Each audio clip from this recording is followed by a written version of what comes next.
Dissidia is a unique entry in the Final Fantasy fold, as well as proof positive that the PSP's no slouch in this apparent fighting game renaissance. It chooses action over words, focusing on flashy one-on-one engagements. It's different from what you'd expect, given its subtitle, but in spite of its fanciful name, this fighter comes to prove that it's worthy of that Final Fantasy magic. That was a joke.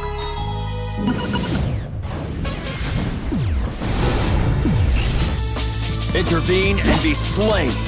You can try to ponder the title's meaning all you like, but Dissidia essentially breaks down to Latin for fighting game.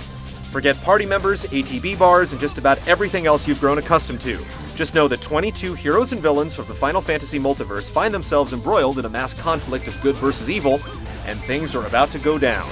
In story mode, you'll go through a series of campaigns centering on each hero involved in the fight. You'll find out that it's less about telling a brand new story than it is about reinforcing the ones that already exist. How much you'll enjoy each campaign will hinge on your appreciation of the games that the heroes come from, as well as your tolerance for traversing the repetitive chessboard-style maps that determine who you fight next. Dissidia lavishes its characters with an abundance of cutscenes detailing their individual stories. The overall premise may be just a few degrees shy of a Kingdom Hearts fanfic, but with such incredible follow-through and raw story content, it's hard not to be amazed.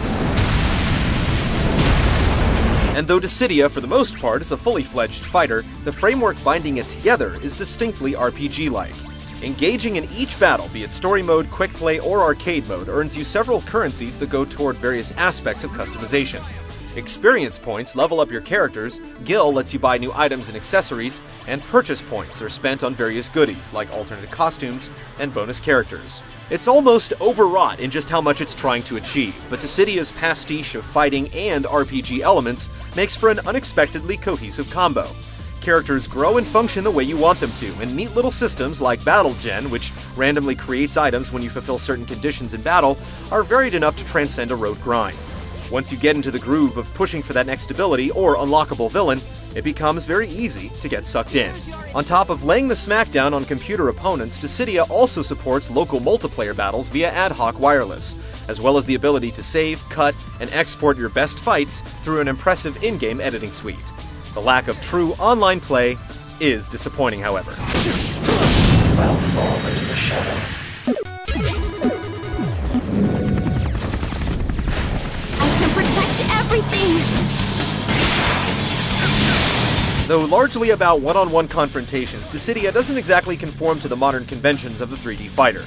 There's rarely a moment when your feet are firmly planted on the ground, and with a heavy emphasis on navigating your surroundings, the game is closer in feel to something like Power Stone than Soul Calibur. Even less conventional is Dissidia's focus on Brave, a numerical value that sits atop your hit points. In short, hitting enemies with light attacks takes their Brave and gives it to you, while landing hard attacks deals damage directly to their hit points. How much pain you inflict is proportional to the amount of Brave you have, and there are plenty of ways this can shift during the course of a battle. In the middle of the screen, there's a neutral pool of Brave. By depleting your opponent's reserves and sending them into a break state, you claim that pool for yourself, giving you a massive boost to your offense while crippling their defense. Many fights are decided simply by virtue of the momentum provided by this feat. But there's also some peril involved in being overly aggressive.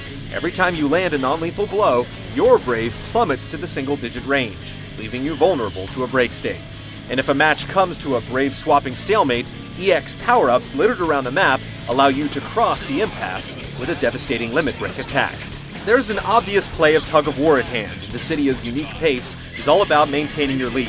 Imaginatively realized characters like the magic-wielding Terra and the sly speedster Titus provide diverse fighting styles, and the interactive environments enable lots of unpredictable play. Fights lend themselves to eye-catching spectacles similar to those found in Final Fantasy Advent Children, and the various little facets that factor into the fighting system give Dissidia lots of technical appeal.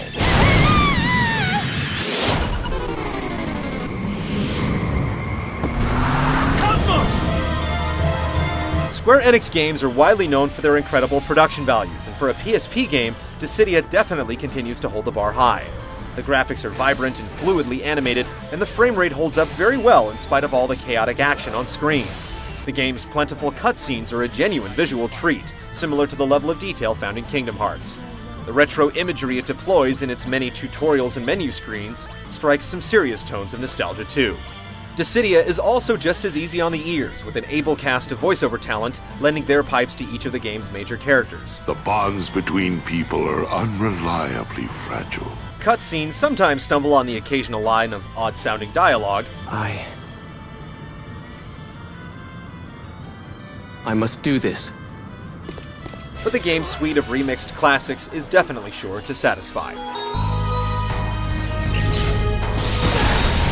Malevolent wins. Dissidia boldly marries an interesting new approach to fighting with some of the touchstones that the Final Fantasy series is built on. And though it takes some sizable risks at being different, the end result is great. It's everything that you wouldn't expect a Final Fantasy game to be, but if you're looking for a feature-rich time sink with fight and flair, then Dissidia is well worth your consideration. What your brother says is absolutely true.